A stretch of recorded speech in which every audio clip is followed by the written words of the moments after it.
Once upon a time, in a quiet nest, an unusual egg hatched. From the beginning, the little bird felt different. Its body moved differently. Its heart seemed drawn to different things. It sensed the world in a way that others did not. The mother duck tried to care for the strange little one, but she could not understand it. She encouraged it to do as the ducks did. Stay close, don't wander, be sensible, fit in. She loved as best as she knew how, but she could only teach what she herself understood. The other ducks were less gentle. They pecked, spoke behind its back. They mocked, they ignored. They questioned why it couldn't simply be more like everyone else. The little bird believed them, so it began one of the oldest journeys many of us know. It stopped asking, "Who am I?" and started asking, "Who do I need to become so that I will finally belong?" It studied everyone around it. It learned when to stay quiet, when to hide its feelings, when not to ask, when not to dream too loudly, when not to shine, when not to take up too much space. And little by little, it abandoned the language of its own soul and became fluent in the language of fitting in. But something curious happened. No matter how well it learned to be a duck, it never felt at home, because fitting in and belonging are not the same thing. One asks us to become less of ourselves, and the other asks us to become more of what we are not. Eventually, the little bird left, not because it knew where it belonged, but because it had finally realized where it did not. And that too is wisdom. It wandered through forests, marshes, and lonely seasons. There were times it wondered if leaving had been a mistake, and wouldn't it just be easier to return, to shrink again, to stop unsettling people, to stop being so different. But every time it tried to imagine going back, something deep within whispered, no. The path was uncertain, but it was true. And as the seasons passed, the bird slowly stopped measuring itself against ducks. It stopped asking whether it was acceptable. Instead, it began listening to quieter questions. What feels true? What gives me life?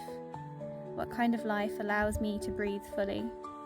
What matters so deeply that I do not wish to betray it? These questions became its compass.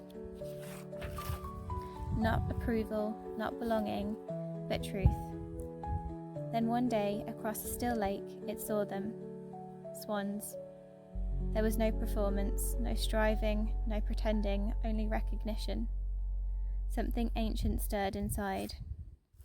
Not because they realized that they were a swan, but because they reflected back what had always been there.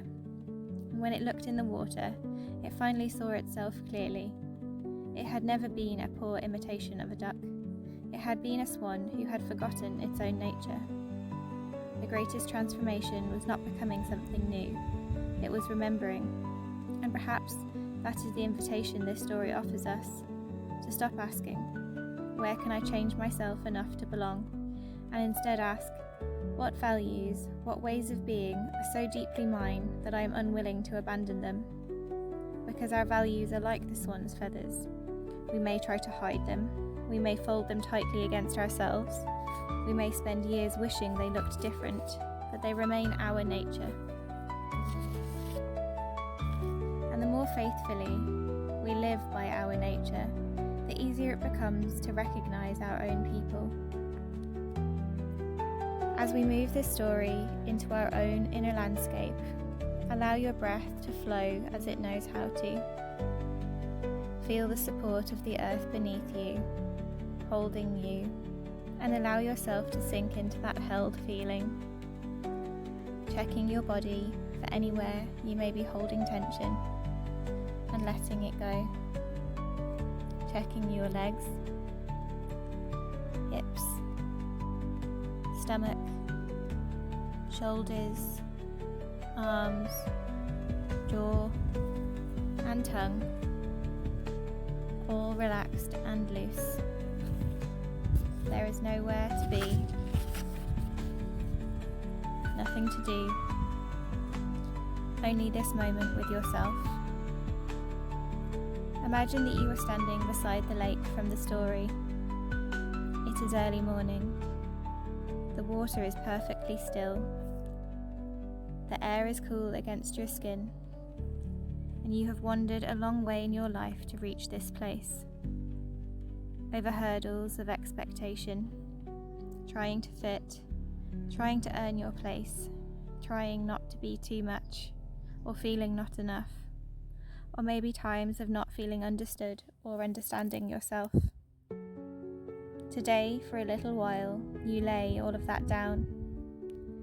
Feel the weight leaving your shoulders, just like water flowing off a swan's feathers. This is a moment with you, for you, the best company you will ever have, yourself.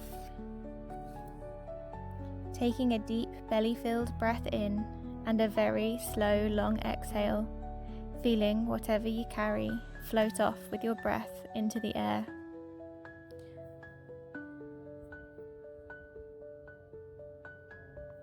Slowly, you walk towards the edge of the still lake. As you look into its reflective surface, notice that it mirrors your deepest, truest self. The self who existed before the world told you who to be. Simply spend a few moments meeting her. How does she stand? How does she breathe? How does she look at the world? Notice there is no striving in her, only presence, only truth. As she turns towards you, you notice that she has beautiful wings held proudly, and one feather loosens gently from her wing. It drifts effortlessly into your hands. This feather represents something essential about who you are. A way of being that has always belonged to you. Perhaps it is courage, perhaps gentleness, integrity, freedom, wonder, compassion, curiosity, joy, truthfulness, silliness, stillness, or perhaps it's a value that surprises you.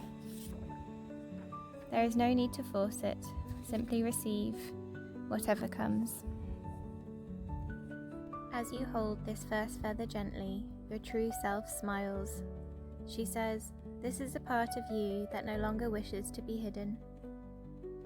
Take a breath. Notice where in your life this feather has been folded away. Notice where it longs for more space.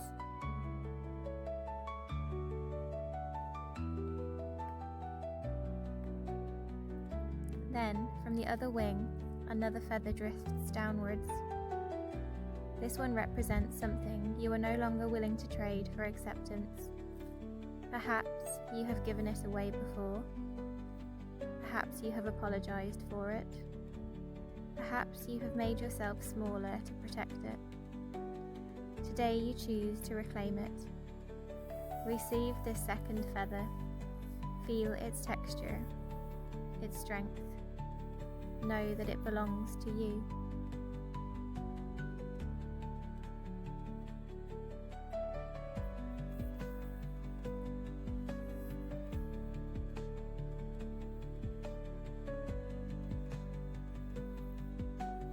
Finally, your true self opens her wings completely.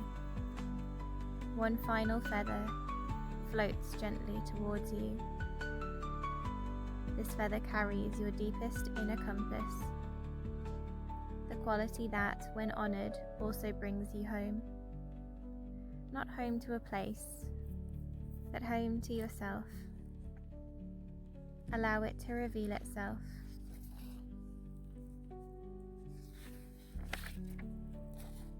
And trust whatever arises.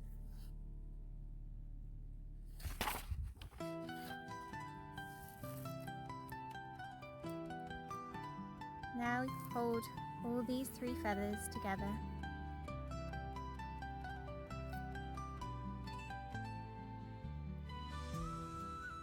Notice how different they are. Yet together they make flight possible. Without even one of them, something essential is missing.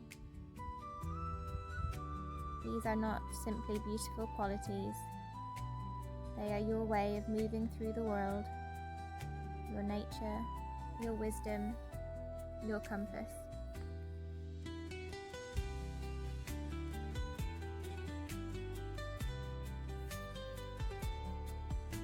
As you place your hands now across your heart space, imagine gently placing these feathers over your heart.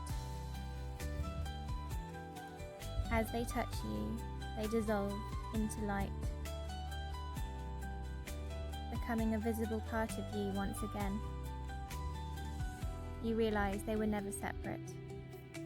They had only been forgotten. Take a slow breath and hear these final words from her. May you never again abandon your own feathers to belong in another's flock. May you have the courage to honour your own nature. May you recognise those who celebrate it. And may your belonging begin always with yourself. It was once believed that women were birds, and when they stood feet in the earth and wings in the sky, the world would be a better place and true belonging possible. Taking one final deep breath, feeling the earth beneath you, hearing the sounds around you, wiggling your toes,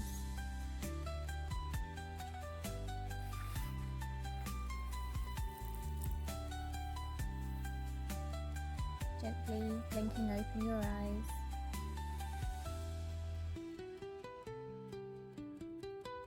and returning to the space around you.